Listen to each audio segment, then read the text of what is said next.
जिसमें great Elder उसे कहते हैं कि जब तक मैं जिंदा हूँ मेरे जीते जी तो ऐसा कभी नहीं हो सकता।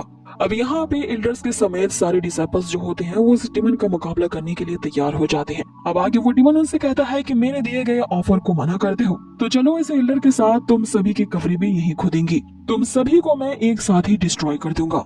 अब आगे उस डिमन ने यहाँ पे एक झटके में उस मैजिक सर्कल को तोड़ दिया होता है और अपने उसे खतरनाक ग्रीन फायर का यूज करता है, जिससे सभी लोग घायल हो जाते हैं। लेकिन लियोन मन ही मन खुश हो रहा होता है कि अब ऐसी अपॉर्चुनिटी आ गई है जिससे उसे कई सारे मेडिकल ट्रीटमेंट्स मिलेंगे और इसका यूज करके वो काफी सारे रिवॉर्ड पॉइंट्स कमाएगा, क्योंकि जितना बड़ा दुश्मन होगा उतनी ही खतरनाक मौत वो देगा और जितनी खतरनाक मौत उसे आएगी उतनी ही ज्यादा उसे रिवॉर्ड पॉइंट्स मिलेंगे। अब आगे वो डिमन उनसे कहने लगता है कि मेरी आर्मी बाहर ही खड़ी है, इसलिए जिसकी भी हिम्मत है हमारा सामना करने की वो मेरे सामने आए। अब यहाँ भी लियोन तो जैसे इसी मौके का ही इंतजार कर रहा होता है। वो डट के सीना तानते हुए वहाँ खड़ा हो जाता है और उस डिमन से कहने लगता है कि वो इस जीनियस सेक्ट का एक डिसाइपल लियोन है और चाहे तुम मुझे हजारों मौत भी क्यों न दे दो तब पर भी मैं तुम्हारे सामने यूं ही डट के खड़ा रहूंगा और यही बात कहूंगा कि मैं तुम्हारा सामना करने के लिए तैयार हूँ। अब यहाँ लियोन ने जो हिम्मत दिखाई होती है इसमें वो डिमन कहने लगता है कि तुम हो तो एक ऑर्डिनरी से डिसाइपल, लेकिन इतनी हिम्मत दिखा के भी तुम मुझे क्या ही रोक लोगे। जिस पे लिवान उसे बताता है कि हिम्मत तो मैंने दिखा दी है तुम्हारी फैंटम फायर सेक्ट के एक डिमन को मौत के घाट उतार के। अब ये सुनते ही वो जो डिमन जो कि लिवान पे अटैक करने वाला होता है रुक जाता है और उसे तो यकीन ही नहीं होता कि इतने मामूली से डिसाइपल ने उसके एक साथी को मार डाला है। अब यहाँ लिवान ने जानबूझ करके इस डिमन को ये बात बताई थी ताकि वो गुस्से से यहाँ पे आग बबूला हो जाए। जितना गुस्सा से वो लिवान को मारने के लिए तगड़ा वॉर करेगा लिवान के जो रिवॉर्ड पॉइंट्स हैं वो उतने ही ज्यादा बढ़ेंगे और यहाँ बिल्कुल वैसा ही होता है। उस डिमन ने यहाँ पे लिवान पे अटैक करने के लिए एक फॉर्मेशन क्रिएट कर दिया था, जिसमें यहाँ लिवान उसे कहता है कि फाइट करना है तो फाइट करो, वरना मुझे मारना चाहते हो तो मैं तुम्हारे सामने ही हूँ, मुझे मार डालो। फिर क्यों कर रहे हो? मैंने तुमसे कह दिया ना कि सेक्ट का एक डिसाइपल हूँ और मैं अपनी बात से यहाँ पलटने वाला नहीं हूँ, चाहे इसके लिए मुझे मरना ही क्यों न पड़े। अब उसके इस जोश से भरे हुए डायलॉग्स को सुनते हुए उसके जो जितने भी डिसाइपल साथी होते हैं सभी यहाँ पे लिवान का साथ देने लगते हैं। ये देख करके वो डिमन इनसे कहने लगता है कि चलो जब ऐसे ही बात है तो आज तुम सारे चूजों को मैं एक ही साथ खत्म कर देता हूँ। इधर वो लिवान यहाँ मनी मन सोचने लगता है कि अभी वो चपड़गंजू कितनी ज्यादा चपड़ चपड़ करता है, जल्दी यार मुझे जान से मार दे। जितना ज्यादा तू पैशनेटली मुझे मारने की कोशिश करेगा उतना ही ज्यादा मेरा ही फायदा होगा। अब लिवान तो यहाँ अपना ही ख्याली पुलाव पकाने लगता है, लेकिन उसकी ये सोच पे पानी फिर जाता है जब ग्रेट एल्डर यहाँ लिवान के सामने खड़े हो जाते हैं और उस डिमन को ललकाने लगते हैं कि हिम्मत है तो मेरा सामना करके दिखाओ, तुम्हें मेरे डिसाइपल को मारने से पहले मुझे मारना होगा। अब यहाँ पे उस एल्डर ने अपने सेक्ट की ट्रेजर तलवार निकाल ली होती है। अब इन सब के ही साहस को देख के वो जो डिमन होता है वो जोर जोर से हंसने लगता है और इन सब से कहने लगता है कि तुम यहाँ पे चाहे जितनी भी अपनी ताकत आजमा लो लेकिन तुम सभी मिलकर भी मेरा सामना नहीं कर पाओगे, ये बिल्कुल बेकार है। अब इधर ग्रेट एल्डर ने अपनी पूरी स्ट्रेंथ का जोर लगाते हुए उस डिमन पे अटैक किया होता है, लेकिन इस अटैक का तो उस डिमन पे कुछ फर्क ही नहीं पड़ता। वो बजाय यहाँ पे मरने के उनसे कहने लगता है कि तुम सभी के सभी इडियट हो, तो चलो तुम जैसे इडियट को मैं आधे दिन की और जिंदगी देता हूँ, बस कल तक का इंतजार करो। कल तुम सभी के सभी मेरे सामने अपनी घुटने टेक करके मुझसे रहम की भीख मांगोगे। अब इतना कहते ही अचानक से वो डिमन अपनी ईवल हंसी हंसते हुए वहाँ से गायब हो जाता है। अब यहाँ सभी लोग हैरान रह जाते हैं कि आखिर इस डिमन ने कल तक का हमें टाइम क्यों दिया है, कल ये आखिर ये क्या करने वाला है। सभी लोगों को यही लगने लगता है कि ये जो फैंटम फायर सेक्ट है कल जरूर एक बहुत बड़ा मैसिव अटैक करने वाले होंगे। इधर दूसरी तरफ ग्रेट एल्डर ने अपनी पूरी स्ट्रेंथ लगा करके जो फोर्सफुली उस गोल्डन शॉट का यूज किया होता है, जिसके कारण उनकी एनर्जी अब काफी ज्यादा एग्जॉस्ट हो जाती है और उनके जो मेरिडियंस होते हैं अब काफी ज्यादा हर्ट हो चुके थे। अब उनके इस तरह से हर्ट होने की वजह लिवान खुद को ही समझने लगता है और इसके लिए लीडर से माफी मांगता है कि अगर वो इतनी ज्यादा डेयरिंग उस डिमन के सामने ना करता तो उसे बचाने के लिए यहाँ पे ग्रेट एल्डर को इस फाइट में कूदना ही ना पड़ता। अब इस पे ग्रेट एल्डर यहाँ लिवान से कहते हैं कि तुम्हें इसके लिए माफी मांगने की क्यों जरूरत नहीं है, क्योंकि उस फैंटम फायर सेक्ट का वो जो डिमन था उसकी जो कल्टीवेशन लेवल है वो मुझसे कई ज्यादा गुना हायर लेवल की है और उसके इसी सुपीरियर लेवल के कारण मैं उसके सामने नहीं टिक पाया। और वो डिमन यहाँ पे सच ही कह रहा था, इवन कि अगर हम सभी मिल करके अपनी पूरी स्ट्रेंथ का यूज करके उसे हराते तो भी उसके सामने हम लोग टिक नहीं पाते। जिसपे फर्स्ट एल्डर उनसे कहते हैं कि अभी सिचुएशन इतनी भी खराब नहीं हुई है, क्योंकि हमने अपनी सुरक्षा के लिए पहले से ही फ्लाइंग शॉट के जरिए एक लीडर जेंग दोमेंग को पहुंचा दिया है, जिसके कारण वो जल्द ही अपनी फोर्स यहाँ पे भेज देंगे हमारी सुरक्षा करने के लिए। जिसपे ग्रेट एल्डर उनसे कहते हैं कि वो फोर्स आने में अभी भी काफी समय है और उनके यहाँ पहुंचने में काफी देर लग जाएगी क्योंकि उन डेमंस ने हमें पहले से ही चारों तरफ से घेर लिया होगा। अब बिल्कुल होता ही ऐसा है कि उस डेमन लॉर्ड ने इनके पूरे सेक्ट को ही एक फॉरबिडन एरे से कवर कर दिया होता है। अब ये जो फॉर्मेशन होता है उन्होंने डेमन फायर एरे से बनाया होता है। ये एक तरह का मैजिकल फायर है जो कि उनकी शक्तियों को उन्होंने ब्लॉक करने के लिए लगाया है। अब ये देखिए वो जो ग्रेट एल्डर होते हैं अब अपने आप को वो दोषी मानने लगते हैं। वो कहने लगते हैं कि मेरे ही कारण आज मेरा ये जीनियस सेक्ट है और मेरे डिसाइपल्स इस तरह के खतरे में पड़ गए हैं।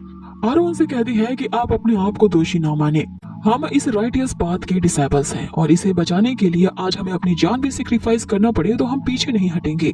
अब आरो की इस साहस को देख करके सभी डिसाइपल्स जो होते हैं वो भारी भारी से कहने लगते हैं कि इसमें मैं भी तुम्हारा साथ देने के लिए तैयार हूँ। और अपने सारे डिसाइपल्स की इस कदर की हिम्मत को देख करके वो जो ग्रेट एल्डर होते हैं वो भी काफी ज्यादा मोटिवेटेड हो जाते हैं और कहते हैं कि जब ऐसी बात है तो हम सभी मिलकर कल फाइट करेंगे। आने दो उस डेमन लॉर्ड को, देख लेंगे कि वो हमारा क्या उखाड़ लेगा।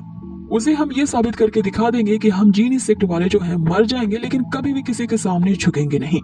लेकिन यहाँ बेचारा लियोन सोचने लगता है कि धत तरीके अब उसे 4 पॉइंट्स पाने के लिए और इंतजार करना पड़ेगा और बैठे बैठे यही सोच रहा होता है कि बस इत्तु से टाइम के लिए वो पीछे रह गया। वो डेमन तो उसे आज मारने ही वाला था और अगर वो आज ही मर जाता तो वापस से जब वो पुनर्जीवित होता तो उसकी वापस से इतनी ज्यादा पावर्स बढ़ चुकी होती जिसके बारे में किसी ने सोचा भी नहीं होगा।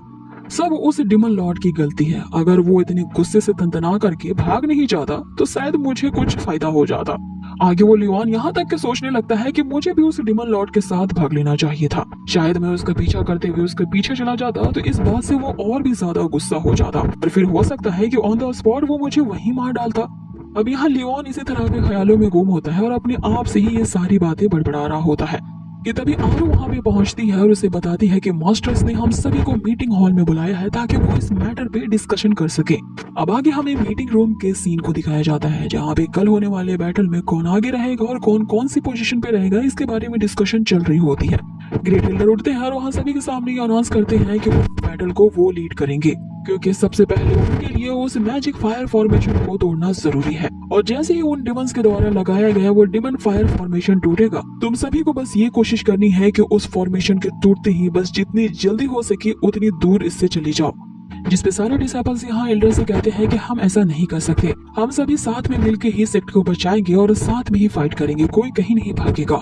जिसपे ग्रेट एल्डर उन सबको डांट लगाते हुए कहते हैं कि मेरे फैसले पे कोई भी एतराज नहीं करेगा। मैं इस सेक्ट पे सबसे बड़ी पोजीशन पे हूँ और मेरा जो ऑर्डर है वो आखिरी ऑर्डर है, इसीलिए तुम सभी को मेरा ये इंपीरियल ऑर्डर तो मानना ही पड़ेगा क्योंकि इस बैटल को लड़ने के लिए मैं और मेरे साथ कुछ एल्डर्स रहेंगे जो अपनी जान की बाजी लगा करके इस सेक्ट को बचाने की कोशिश करेंगे और हम नहीं चाहते कि हमारे ये जो डिसाइपल्स हैं वो बेकार में ही अपनी जानें यहाँ पे सैक्रिफाइस करें। इसीलिए तुम लोगों को जैसे ही फॉर्मेशन टूटे यहाँ से भागना होगा क्योंकि जब तक हमारे ये डिसाइपल्स जिंदा रहेंगे हमारे इस जीनियस सेक्ट को दोबारा से बनाने की उम्मीद रहेगी।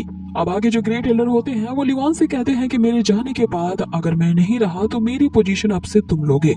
कि इतने से ही बाहर से किसी के चिल्लाने की आवाज आती है कि चुप के अंदर बैठे क्या हो पिल्लों की तरह बाहर निकलो। अब आगे सारे डिसाइपल्स और एल्डर बाहर निकलते हैं जहाँ पे वो देखते हैं कि वो जो डेमन लॉर्ड था अपनी पूरी पलटन के साथ आ चुका था इन पे अटैक करने के लिए। सभी ने यहाँ पे मार्क्स लगाए होते हैं। डेमन लॉर्ड उनसे कहने लगता है कि अब सभी लोग तैयार हो जाओ क्योंकि हम तुम्हारी जानों को लेने के लिए आए हैं और तुम्हारी जान लेना तो बस हमारे बाएं हाथ का खेल है। आगे वो बताता है कि हमने बैटल की तैयारी करने के लिए एक फॉर्मेशन एरे को सेटअप कर दिया है। उसके अंदर आते ही तुम सभी की जो सोल्स होगी वो हमारे लिए कठपुतलियों की तरह होंगी जिसे हम जैसे चाहे अपनी मर्जी से नचा सकते हैं। जिसपे ग्रेट एल्डर उसे एक बड़ी अच्छी बात बोलते हैं कि यहाँ पे भाषण देने के बजाय फाइट करने आए हो ना तो फाइट करो, लेकिन याद रखना कि हम जो जीनियस सेक्ट वाले हैं कभी भी तुम्हारे सामने नील डाउन नहीं करेंगे, तुम्हारे सामने घुटने तो नहीं टेकेंगे भले ही हमारी मौत क्यों न हो जाए। अब इतने में ही उस एरे के अंदर उन दोनों गुटों के बीच जंग छिड़ जाती है। उस जीनियस सेक्ट के हर एक डिसाइपल का सामना एक एक करके उन डिमंस के साथ हो रहा था जहाँ पे एक एक करके सारे डिसाइपल्स बटेर की तरह ढेर हो रहे थे और वो डेमन लॉर्ड दूर से ही इन डिसाइपल्स की तबाही का नजारा ले रहा था। अब आगे इन डेमंस के पास एक जहरीला हरा फायर जो है वो इसका यूज जिस बंदे पे भी करते थे वो घायल होकर नीचे गिरता जा रहा था और पहले ये फाइट जहां आसमान में चल रही होती है अब जमीन पे चलने लगती है। अब यहाँ हर हाल में इस पावरफुल फायर के होने से इन डेमन डायनेस्टी वालों का ही पड़ना भारी था, लेकिन यहाँ जीनियस सेक्ट के डिसाइपल्स की भी हिम्मत की दाग देनी पड़ रही थी। वो हालांकि यहाँ पे फाइट में लगातार हार रहे थे लेकिन उनमें साहस तो कूट कूट के भरा होता है जिसके कारण वो लगातार फाइट करते ही जा रहे थे। अब वे एक दूसरे की मदद तो कर रहे होते हैं और सेक्ट के डिसाइपल सब कुछ चंद ही बचे रह गए थे। लेकिन अब अटैक करने की बारी उस डिमन लॉर्ड की होती है। उसने अपनी इविल मैजिक का यूज करके आसमान में एक ऐसा ऑरा फैलाया होता है कि वहाँ पे एक बहुत बड़ा मास्क अपीयर होता है। अब ये जो मास्क होता है वही इस डिमन लॉर्ड का ट्रू फॉर्म होता है। उस मास्क का मुंह खुलते ही वही खतरनाक से जहरीली ग्रीन फायर बाहर निकलती है और उस डिमन लॉर्ड के ये कहते हैं कि आज पूरे इस जीनी सेक्ट को भी वो जान से मार डालेगा। इससे पहले कि वो फायर सारे डिसाइपल्स के समेत एल्डर्स का भी खात्मा कर दे, एल्डर्स जो होते हैं अपनी स्ट्रेंथ का यूज करके अलग अलग एरियाज जनरेट करते हैं, जिसके कारण उस आग का असर इन पे नहीं होता। लेकिन यहाँ सबसे ज्यादा परेशान करने वाली बात ये होती है कि वे जो सारे एल्डर्स होते हैं मिलके भी उस मार्क्स पे हमला कर रहे होते हैं, लेकिन वो मार्क्स जो की त्यों होती है उस पे खरोश तक नहीं आती। लेकिन यहाँ पे ग्रेट एल्डर ने भी हार नहीं मानी होती है। उनके पास जितनी भी स्ट्रेंथ होती है वो सारी की सारी लगा देते हैं उस मार्क्स को डिस्ट्रॉय करने में। और जैसे ही वो अपनी सारी स्ट्रेंथ लगाते हैं हम देखते हैं कि उस मार्क्स में क्रैक्स आना शुरू हो जाते हैं। तभी ही वो जो बड़ा सा मार्क्स होता है पूरी तरह से चकनाचूर होते हुए नीचे गिर जाता है। लेकिन उसके साथ ही यहाँ पे ग्रेट एल्डर भी गिर जाते हैं जो कि अब बहुत ही बुरी तरीके से घायल हो चुके थे। अब अपने एल्डर की ये हालत देख करके सारे डिसाइपल्स उनका बदला लेने के लिए आगे बढ़ते हैं। इसमें वो जो डिमन होता है वो जोर जोर से हंसने लगता है और उन्हें कहता है कि तुम्हारा जब ये ग्रेट एल्डर मेरा सामना नहीं कर पाया तो तुम जैसे बिल्ली मेरा क्या ही उखाड़ लोगे। बेहतर यही होगा कि अपने इस पूरे जीनी सेक्ट को हमारे हवाले कर दो और तुम सभी सरेंडर हो जाओ। जिस पे ग्रेट एल्डर जिनकी मरने की हालत हो चुकी है फिर भी वो कहते हैं कि मारना है ना तो मार डालो, लेकिन तुम्हारे सामने तो झुकेंगे नहीं। और हमारे इस जीनी सेक्ट में एक भी बंदा नहीं मिलेगा जो कि मौत से डरता हो या घबराता हो। ये सब सुनते ही यहाँ जो लिवॉन होता है ना एक गहरी सांस लेता है कि आखिर ये मुझे कब तक प्रोटेक्ट करते रहेंगे, मुझे क्यों नहीं ये मरने देना चाहते। फाइनली यहाँ ये जो लिवॉन का सब्र का बांध होता है ना वो टूटता है और वो अपनी तलवार फेंक देता है, जिसपे वो ग्रेट एल्डर उससे कहते हैं कि आखिर तुम करने क्या वाले हो। जिसपे वो डिमन लॉर्ड को लगता है कि फाइनली यहाँ लिवॉन जैसा एक स्मार्ट बंदा भी है जो कि अपने आप को मेरे हवाले करने के लिए तैयार हो गया है। आगे लिवॉन जो होता है वो अपने मास्टर से कहता है कि क्या आपकी तलवार मुझे उधार मिल सकती है।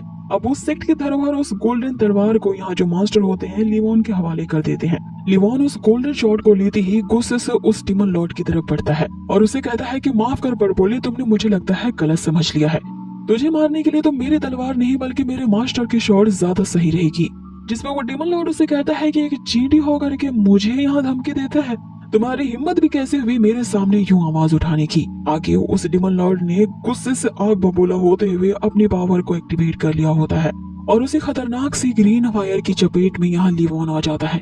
लिवॉन का शरीर यहाँ पे जल रहा होता है लेकिन उसकी हिम्मत जरा भी कम नहीं होती। वो उसी आग का सामना करने के लिए काफी निडरता के साथ आगे बढ़ रहा होता है। उसके इस साहस को देखते ही सभी की आंखें नम हो जाती है कि किस तरह लिवॉन हम सबको बचाने के लिए अपने आप को यूं सेक्रीफाइस करने के लिए चल पड़ा है।